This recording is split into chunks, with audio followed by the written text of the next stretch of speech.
Yeah, I think it's something that was always a part of, our thought process, our vision, our long-term vision of what we want to establish, from a legacy standpoint for, not only ourselves, but our future children and beyond. And, working in the wine space, obviously in partnership with Adelstein with the McCollum Heritage 91 label, I've been able to learn about the business of wine.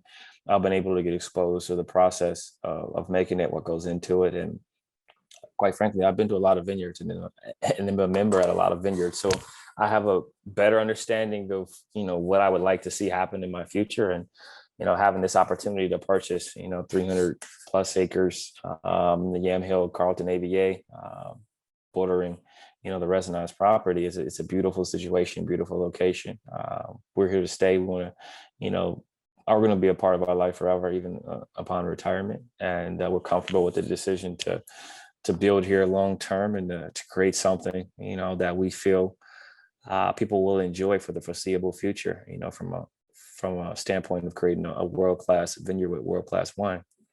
You and I have talked a lot over the years since we've both been in Portland, and legacy is always something that comes up when we talk about how important it is for you to leave one for the next generation, for your kids, their kids. Where does that motivation come from? Why is it so important to you to have a legacy like that? It's just a part of how I was raised. You want to remember for things outside of your sport. You want to be remember for things outside of what you do. People remember, how you treat them and how you made them feel. And for me, it's just about doing things the right way, empowering your community, and just really leaving a mark. I think that's always been my goal, is to leave the world better than it was when I found it, leave my sport better than it was when I found it. And being a part of the wine industry, these last few years, I got a better understanding of how I would like it to be viewed, how diverse I would like to see it become, and how, from an inspiration standpoint, there's a lot of people that I looked up to and had to rely upon to get to this point. And I think going forward, kids, people in different walks of life will see this business and this sector as more approachable, because they'll see, faces that look more like them. They'll see people that come from places like them maneuvering and navigating this space. And I think it'll be empowering. And I think the more diverse the wine space is, the better wine will be, which is selfishly, great for all of us. When was it for you? I know you've loved wine for quite some time and have been quite the borderline sommelier, probably. I'm not close to being a sommelier, so I don't even want to put that out there.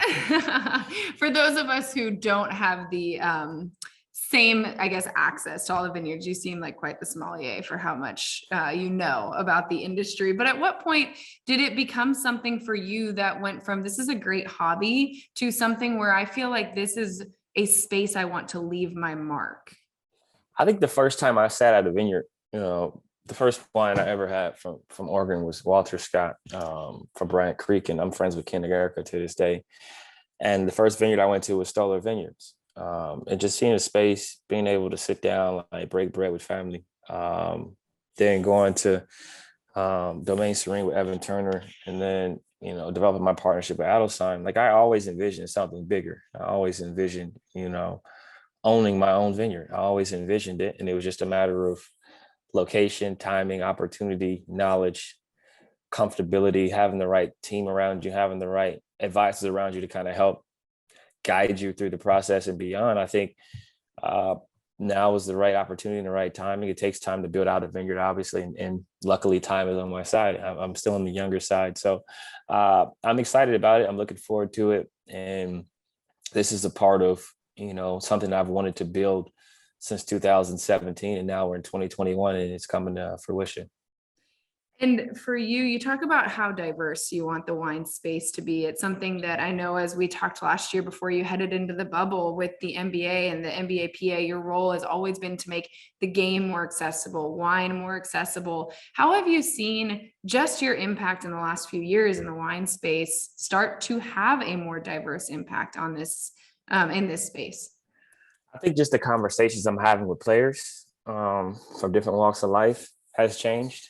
When you go on the road, when you go to restaurants, when you're in the bubble, you're starting to figure out, how many people are gravitating towards wine. And then, having put out some wines, I see how my family reacts now, how my friends react, how they act, how comfortable they are now ordering wine off menus. I always send like a list of wines that are under 20 bucks, under 25, under 30, under 35, and I tier up to, 100 and beyond.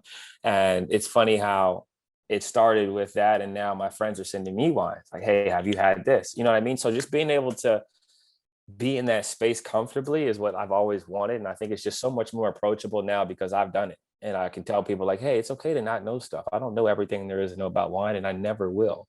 And even Psalms will tell you we know a lot, but we don't know everything. It's impossible. So it's just that curiosity that continues to push me forward, and understanding that I'm comfortable in my own skin. I'm comfortable navigating this space, but not knowing everything.